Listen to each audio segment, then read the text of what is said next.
about mukkaz.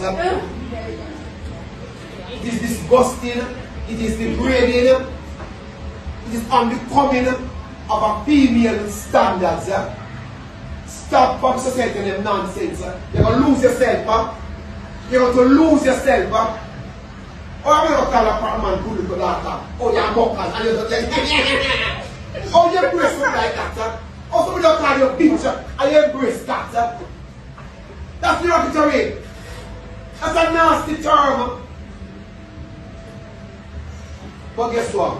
Because society has said we have to embrace it. You don't have to embrace it. You don't have to embrace it.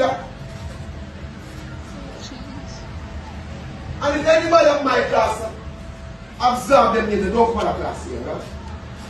Don't come out of class here, right?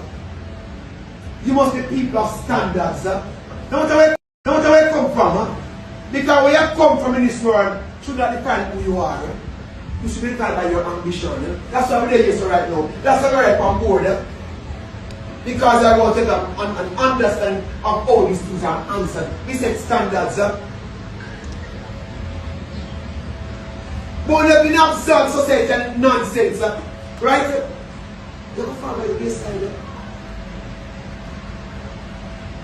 The first time you hear the term mukkaz, I was sitting with my officer and I said, what that mean? And laugh. Then tell me, say, you can say them name then. Now be honest, people do accept those names. Females, for centuries, you have all been marginalized because previous societies have been male dominated.